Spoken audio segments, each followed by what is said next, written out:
Howdy, with this video I want to go over the schedule and introduce you to Antigone, so you can kind of, once you start reading the play, you kind of know what you're looking for and what's happening within the play. Ancient Greek drama is kind of a strange genre to get into, but it's also incredibly fun once you get into it. But anyway, for the schedule, I'm doing this video on Thursday, March 10th. For this week, you should be reading Antigone, and then once you're done with Antigone, you should start moving on towards Hermina. I'll do another short video about how to read a graphic novel. I'll probably do it tomorrow.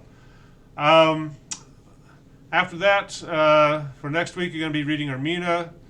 Reflection number 6 is due on the 19th. I know it's kind of in the middle of spring break, so if you need an extra day, that's fine. You know, if you're out somewhere where you don't have internet or something, that's fine. I'll take it on Sunday. But then we're going to start on essay number 6. You'll send the first 2 paragraphs just like before, so I can make sure you're on the right track. And by the way, I'll post essay number 6 here this weekend as well. You'll have the weekend to work on it. The draft's due on the 30th. We'll do the peer reviews again. Get that essay in on the 9th.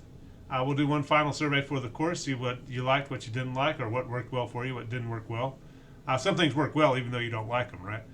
Hopefully I have the essay back to you. You'll post that last essay on LinkedIn, and that'll be the class on the 16th. So just about a month and a week to go there. We're right on schedule, so we're in pretty good shape right now. Alrighty. For Antigone, whoops, where am I wanting to go? I got the information up here on Schoology. It's just under material for Antigone or Hermina, and I'll keep posting things there as we go along. For right now, there's a copy of Antigone. If you didn't buy it, or if you don't own a copy of it, there's a couple of errors in this PDF. I can't fix it because it's somebody else's PDF. So kind of bear with it there, but nothing that interrupts your reading of the play or changes the meaning of the play. There's also a video I want you to watch. It's a video that discusses the theater at Epidurus. I got it up here. One of the greatest, most well-preserved theaters from ancient Greece. And you got to see in the video, you know, this is a theater that seats 14,000 people, and they spend a lot of time with acoustics, and it's just an incredible technological and mechanical feat. But also kind of gives you a sense of how some of these plays look to the Greeks a little bit, what they were seeing. The other thing up there is a kind of a handy-dandy guide to Antigone. I'll give you some things to think about as you're reading or after you read it. A couple of things about Greek drama. Don't expect realism. Don't expect, you know, some reality-based crime drama.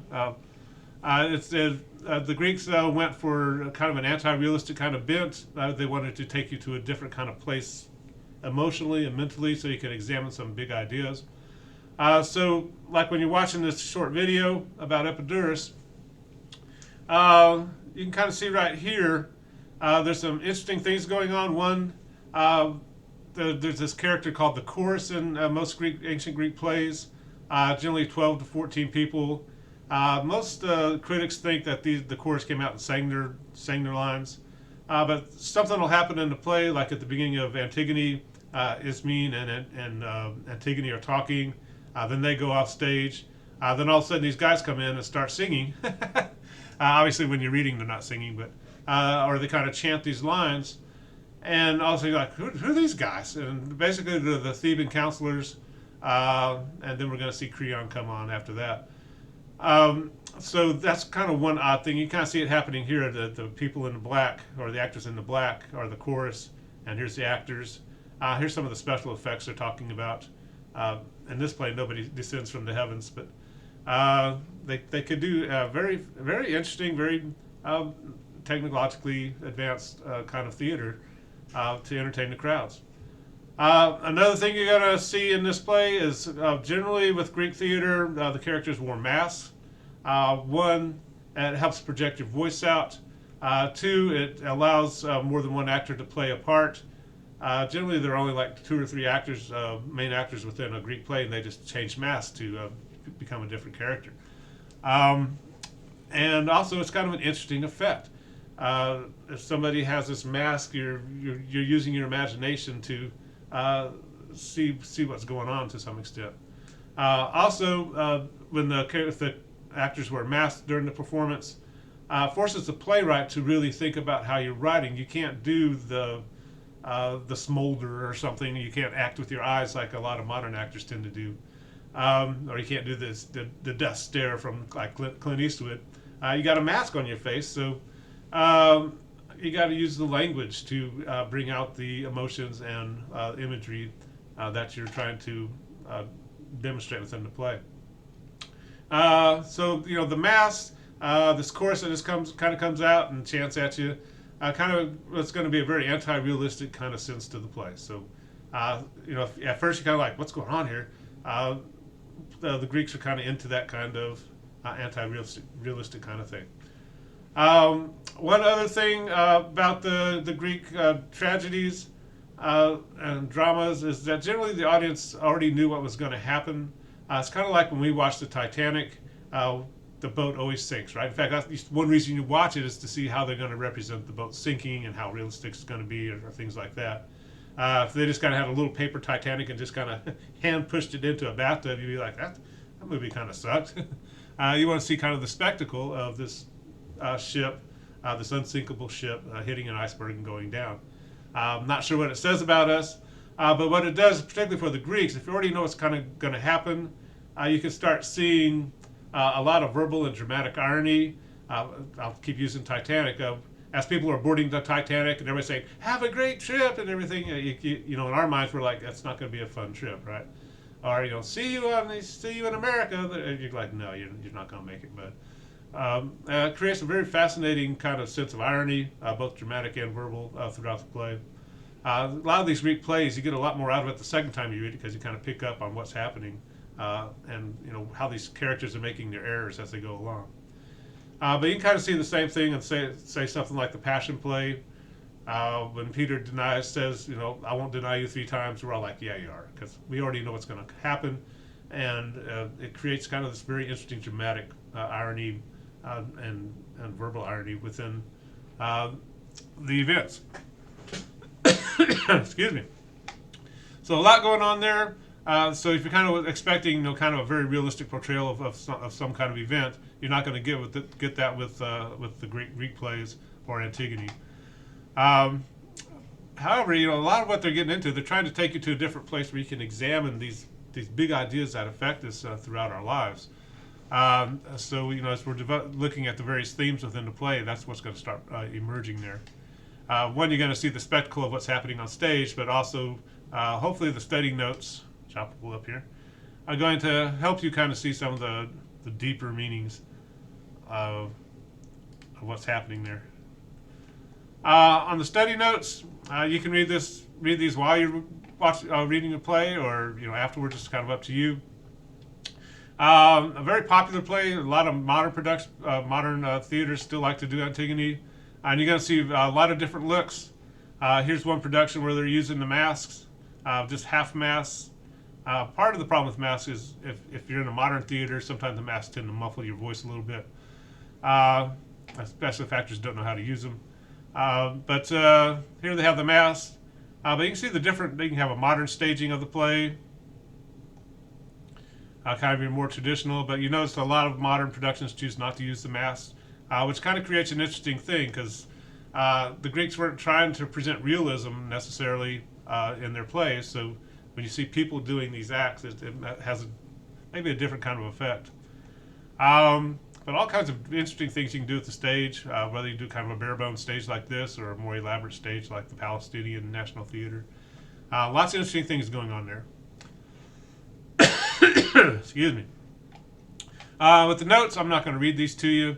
Antigone is kind of a prequel to Sophocles' maybe more famous play, Oedipus the King.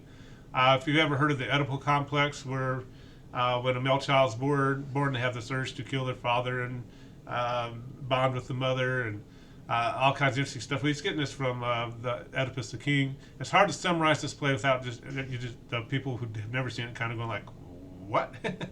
But Antigone kind of picks up a little bit after at the events on Oedipus the King. Oedipus basically finds out he killed his father and married his mother, had these children by her. And Antigone and Isthmian and the two dead brothers are a product of that marriage. So when Antigone starts talking about, what our father did and how the curses of the parents are passed down to the children, a very interesting theme in Greek drama and modern drama as well, actually. I lost my train of thought. But when Antigone's talking about, the crimes of our father, that's kind of what she's talking about. But as Antigone opens, Creon's the new king. He's made this proclamation, and Antigone is going to decide to go against that proclamation. And we started developing this question of, as individuals, do we obey the laws of our, of the legal system, or do we have to follow our moral laws and our moral teachings, and the kind of interplay and the friction that starts happening when they don't agree with each other. Of course, there's plenty of examples in our modern lives where you may not believe what the government says about anything or something, but do you follow the government laws so that we can maintain an ordered society, or is your primary responsibility towards your moral teachings? And we'll talk about that, particularly in essay number 6. So it's a challenge for all of us. There's a little blurb about tragedy. Kind of start noticing some of these terms a little bit. Generally, we're going to have a tragic hero. Kind of starts off in a position of power. He's bigger, smarter, prettier than the rest of us, and has the power to do things. But the tragic hero generally starts going through some problems, generally of their own making. They might have too much pride. This tragic flaw, hamartia. Hamartia is the root word for sin in the Greek parts of the Bible. It kind of means it's an archery term, meaning you missed the mark. Which, if our behavior misses the mark, that's kind of what sin is, right?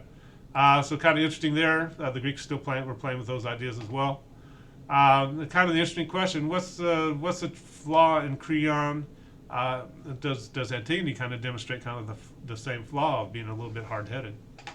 But as you read, we're going to see these reversals where the opposite of what you expect to happen is going to happen, or at least the opposite of what the character thinks is going to happen happens.